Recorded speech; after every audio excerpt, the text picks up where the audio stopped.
সব ঠিক থাকার পরও বিয়ে ভেঙে যায়। আমার জিজ্ঞাসা, জিন বা জাদু দিয়ে কি বিয়ে আটকানো সম্ভব? এ থেকে বাঁচবো কিভাবে? প্রিয় ভাইয়েরা, অনেক মানুষের এই সমস্যা এখন আমাদের সমাজের মধ্যে আছে। এক্ষেত্রে আমি দুটো দিকের কথা আপনাদেরকে বলবো। এক নম্বর, যে আমাদের যেরকম মেয়েদের বিয়ে দেওয়ার ক্ষেত্রে ব্যারিয়ার হচ্ছে, বিভিন্ন ধরনের প্রস্তাব আসার পরে হচ্ছে না, এর অনেকগুলা কারণ আমরা ক্রিয়েট করছি। আমরা মেয়েদেরকে পড়ায়া পাড়ায়া একটা বয়স পার করায়া একবারে চাকরি দিয়া তারপরে বিয়েতে নিয়ে যাচ্ছে অনেকেই। এই ক্ষেত্রে পিতা মাতারও দায়বদ্ধতা আছে, প্রত্যেকেরই বিয়ের বয়স আছে, এটা একটা সৌন্দর্য আছে। সুতরাং উপযুক্ত সময়ে আপনাকে বিয়ে দেওয়ার জন্য চেষ্টা করতে হবে। সুতরাং এটা আমাদের প্রথম খেয়াল রাখতে হবে। দ্বিতীয় যেটা বলবো ভাই, নানান কারণে মানুষের বিয়ের ক্ষেত্রে অসঙ্গতি আসতে পারে। যেমন বয়সের সাথে বয়স মিলতেছে না, চাকরি চাইছে, চাকরির সাথে ডিজায়ার মিলে নাই, অথবা প্রত্যাশা সৌন্দর্য এগুলোর সাথে মিলে নাই, কোনোটার সাথে কোনোটা মিলে নাই। আপনি এর জন্য সর্বপ্রথম জিজ্ঞাসা করবেন হচ্ছে ঘটকের কাছে, যে কি জন্য বিয়ে করলেন।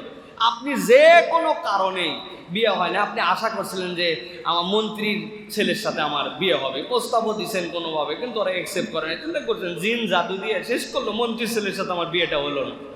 হইলো আপনার ভাই? তা আপনি তো এইরকম, এটা মোটা দাগে বোঝানোর জন্য বলছি, যাতে মাথার মধ্যে পিন লাগে আপনার। অনেক কারণেই বিয়ে হয় না, সব ক্ষেত্রে আপনি খালি জিন আর জাদুর মধ্যে, এটা একটা ওয়াসওয়াসা, এটা একটা ওয়াসওয়াসা আপনার মধ্যে। তৃতীয় কথা, হ্যাঁ, বিভিন্ন ধরনের জাদু, নিকটাত্মীয়দের খারাপি, এইগুলা দিয়েও অনেক বিয়ে শাদী ভাঙা হয়, এটাও প্রমাণিত। তার জন্য কিছু আমল আছে, কিছু রুকিয়া আছে, যারা প্রাজ্ঞ এই মানুষগুলার থেকে আপনারা তার পরামর্শ নেবেন। তবে তিনটা আমলের কথা আপনাদেরকে আমরা বলে দিতে পারি। এর এক নম্বর হচ্ছে সকাল সন্ধ্যার আজকার, যে জিকিরগুলি, এই জিকিরগুলি আপনাদেরকে কন্টিনিউ করতে হবে। যার বিয়ের সমস্যা না, সকলের জন্য সকাল সন্ধ্যার আজকার মানুষের ক্ষতি থেকে আপনাকে হেফাজত করবে। 2 নম্বর, যেটা ঘুমানোর সময় 3 কুলের আমলটা ওই মাকে, ওই বোনকে করার জন্য বলবেন। 3 কুলের আমল, ইখলাস, ফালাক, নাস, এটা পড়বে, নিজের গা বন্ধ করবে, যাতে করে কোনো খারাপ কিছু তাকে ছড়াই দিতে না পারে। আর 3 নম্বর যেটা, সেটি হচ্ছে ইস্তেগফারের আমল লাগবে। অনেক রাকিরা বলেন, নবী করিম সাল্লাল্লাহু আলাইহি ওয়াসাল্লামের জীবনে কোনো তো গুনাহ খাতা ছিল না, মাসুম। নবীজি কমসে কম 70 বার করতেন। এই 70-এর অধিক কেউ যদি ইস্তেগফারের প্র্যাকটিস করে, এটা কন্টিনিউ 21 দিন করতে পারলে, তার উপর যদি এরকম কোনো জাদু টনার প্রভাব থাকে, এই প্রভাবগুলো নষ্ট হয়ে যাবে।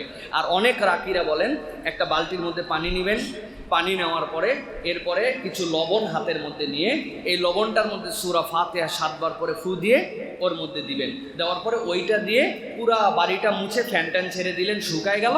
এরপরে হাঁটা চলা করলেন। তাহলে যদি এরকম খারাপ কিছু ওই বাড়িতেও প্রভাব করে থাকে, সেটা আল্লাহ দূর করে দিবেন। সর্বোপরি আল্লাহর কাছে আমরা দোয়া করি যে আল্লাহ রাব্বুল আমিন যে সকল বোনের, যে সকল ভাইয়ের পাত্রপাত্রী দরকার, আল্লাহ তাদেরকে উত্তম পাত্রপাত্রী জোড়া মিলাই দেন। বলেন আল্লাহুম্মা আমিন। আমি আগে নিয়মিত 5 ওয়াক্ত সালাত আদায় করতাম, এখন করতে পারি না। এখন ফজরের সালাত আদায় করতে পারি না, পাশাপাশি বাকি নামাজের সুন্নতগুলো আদায় করতে পারি না। আর ইমান দুর্বল হয়ে গেছে, ইমান শক্ত মজবুত করার জন্য কিছু আমল শিখে দিবেন, দয়া করে আমার জন্য দোয়া করবেন। প্রিয় ভাইয়েরা, প্রথম কথা হচ্ছে যে আপনি কেন করতে পারেন না, এটা আপনাকে ফাইন্ড আউট করতে হবে। ভাই, আমি করতে পারি না, কারণ কি? আমার ঘুম ভাঙে না, দ্যাটস গুড।